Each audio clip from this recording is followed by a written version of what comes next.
jam wale mon bandiraɓe musidɓe tedduɓe hettiɓe heeɗiɓe daraɓe ayaw pindi tv en garti e kattanɗe jomiraɗo e subaka hannde o gam yettinan ɗon ko siifa e kelle gadan e jayndeji leydi sénégal joni palen koye jayndeji ɗi alkamisa nogas e goo lewru août hitande ujunnaji ɗiɗi nogas e joyyi ko siifa e kelle gadan e jayndeji leydi sénégal eɗen puɗɗoro e jaynde vox populi hono no ɓe mbaɗiri e gardidi natal mabɓe mbatton ko natal hoorejo jagorɗo ousmane sonko ɓe kolliti noon wonande kay opération marketing wonande kay omo ganduɗa kañum woni hoorejo jagorɗe taw koto sengo privé to ɓe kolliti noon wonande kay ousmane sonko ñalawma hanki o huccodirine ɓe ɓe ganduɗa kañumen goni patronat en woni ardiɓe entreprise aji nder o ete nder leydi sénégal o holliti nder noon kanko ousmane sonko omona tan arta walla ni hokkude ɓe assurance ɗum ko yowiti e on ɗon fannu ganduɗa kay ko yowiti on ɗon plan économique woni plan de redressement économique woni nden ɗon eɓɓore gam yuɓɓitinde faggudu leydi sénégal e wiide e jayde ganduɗa kay ko kam woni jayde vox populi holno ɓe mbaɗiri kamɓe musidɓe men e jaydiyankoɓe gardidi ngal ɗon natal ɓe gartini kadi e duttugol e jomuɗum hono on ɗon mo ganduɗa kañum woni honorable député Fanta Sall e député mo Kafrine ɓe kolliti noon wonande kay kanko on ɗon debbajo o ruttima e jomigo e jamma hanki o ko ɗum jeeyi sababu omo ganduɗa kañum woni gonnoɗo ete hoorejo leydi sénégal Macky Sall kam e actuel président assemblée nationale woni hoorejo suudu sarɗeji leydi sénégal woni omo ganduɗa kañum woni El Malick Ndiaye kamen kala cuuti konnguli ko yowiti e mayde omo ganduɗa kañum woni Fanta Sall ɗum ine tawe e jayde nde ganduɗa ko kam woni e jayde vox populi ɓe garti e garde à vue wonande kay on ɗon jaydiyanke biyeteɗo Doudou Coulibaly waɗama ɗum e ñalawma hanki o ɗum ko caggal nde o hetta toon to cyber criminalité e wiide jayde vox populi jayde las quotidien kañum arti ko e goɗɗo gonɗo toon to suudu dumbirdu mo ganduɗa kay oɗo saaha joni jaggue mawɗe to banggue dawrugol nene mbaɗa ya garta hakkude galleji mumen e toon to suudu dumbirdu ɗum ko gam yaade yiyoydemo on mo ganduɗa kañum woni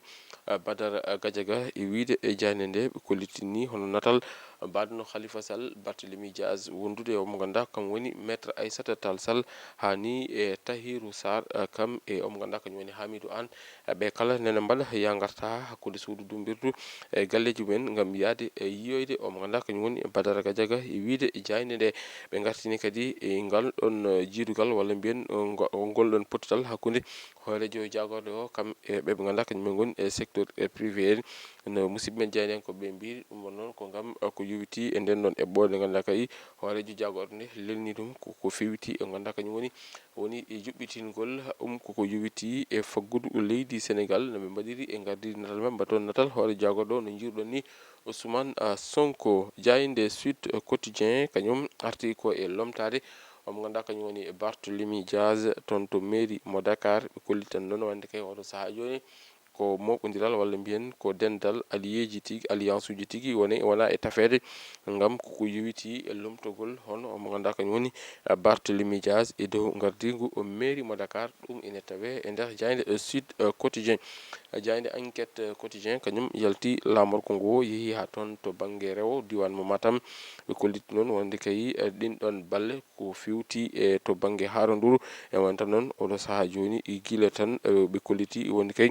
ɗiɗo duuɓi jawtuɗi e saaha foof laamu leydi sénégal yaltini ko ene tolni e milliard uji kewɗi ɗum ko gam wallide ɓesguji ɗi toon to falde Matam e kam to falde Kanel ɓe kolliti noon wonde kay ɓe mbi ko noɓe mbaɗiri e gardidi natal mabɓe ɓe mbi ko le business de la fin hono noɓe mbaɗiri e gardidi natal mabɓe ɗum noon ko jeu de mots mo ganduɗa kay musidɓe men jeyniyankoɓe ɓe jayde enquête quotidien mbaɗi ɗum e gardigu hello mumen noɓe gartiri e gueɗe ɗe no goni yarude toon to on ton diwan mo banggue rewo o leydi ndi jayde les échos kañum arti koye alhaali omo ganduɗa kañum woni Lat Diop Diar Lat Diop noon ɓe kolliti noon wonande kay o kanko Lat Diop o yiɗi tan o kuccam hakkude makko e mo ganduɗa kañum woni ko baɗɗomo accusé woni tan kappuɗomo on biyeteɗo Mohamed Dieng eɓe kolliti ɗum noon wonde kay ɓoyata ngal ɗon kuccodiral waɗa hakkude Lat Diop kam e Mohamed Dieng ɓe kolli noon guila Lat Diop waɗa incarcéré won tan nawa toon to suddumbirdu ha joni kanko e on ɗon mo ganduɗa kañum woni Mohamed Dieng ɓe meeɗa huccodirde hay lawol gotol ɗum ene tawe e nder jayde nde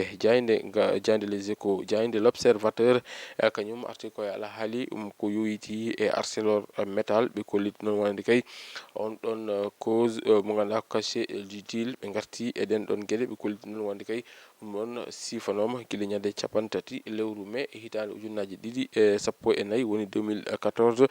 taw noon on saaha wonno ministre des mines ko Ali Ngouille Ndiaye omo ganduɗa kañum woni Amadou Ba e on saaha kañum wonno ko jagorɗo tambiɗo faggudu kam e jenjude leydi Sénégal ɗum ina tawe e nder jayde l'observateur hono no ɓe mbaɗiri kamɓe musidɓe men jeydiyankoɓe koye on saaha noon jayde source a kañum naati ɗiŋaral e wiide mabɓe ɓe ngari ɓe garti kay ɓe kolliti wonande kay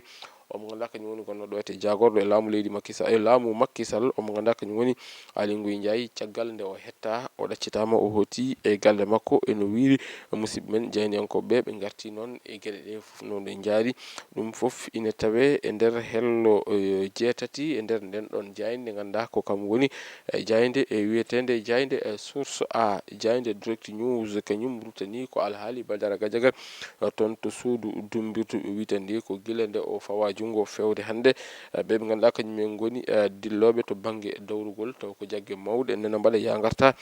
toon to suudu dumbirdu gam yiyoydemo ɓe cifima ni hono baɗono Khalifa Sall wondude omo ganduɗa kañum woni Barthélémy Diaz Pape Djibril Fall e jaggue goɗɗe ko wayno Tahirou Sarr en ɓen kala nena mbaɗa ya garta hakkude nokkuji mumen kam e suudu dumbirdu gam yiyoyde omo ganduɗa kañum woni chroniqueur mo groupe Futurs Médias o on woni Badara Gadiaga no wiiri musidɓe men jaydiyankoɓe jayde direct news jayde ganduɗa kañum woni la tribune kañum arti ko e omo ganduɗa kañum woni honorable député Fanta Sall no ɓe mbi ko au revoir honorable député Dio Fanta mo noon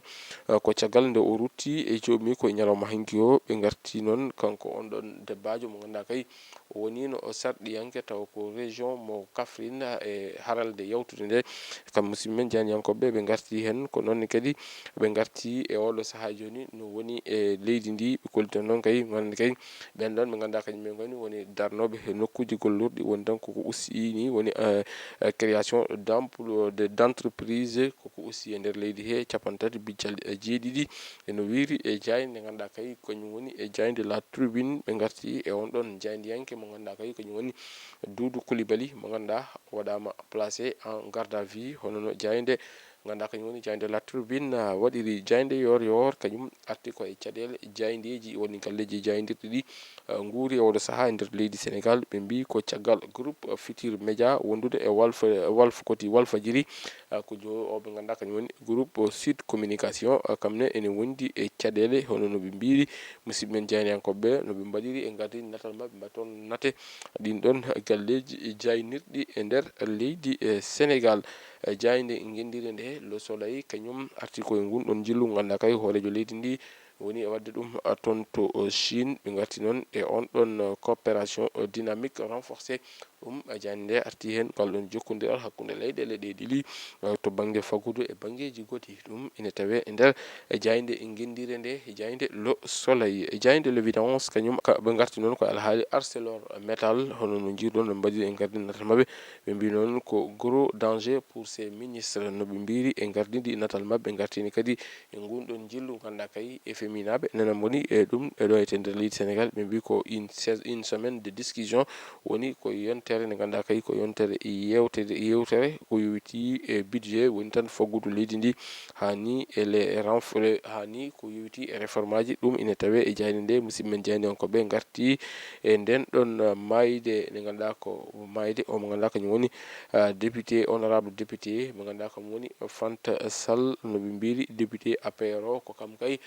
rutti e jomuɗum e ñalawma hanki o jamma hanki o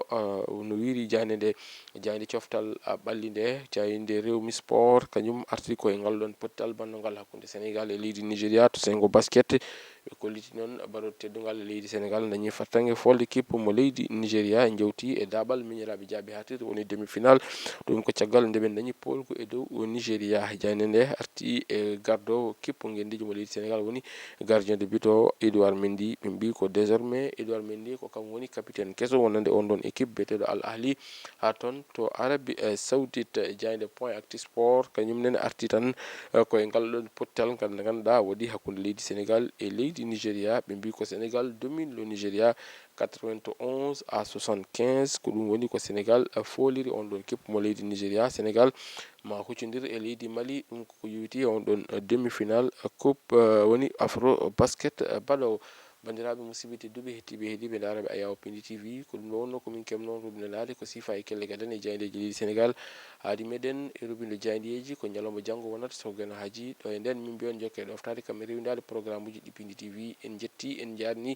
dendagal yeeɓiyankoɓe kam e waɗoɓe commenté toon to sengo commentaire uji to Allah jarama on jarama haadi meɗen rubinde jayndeji ko janggo wonata sogana haji.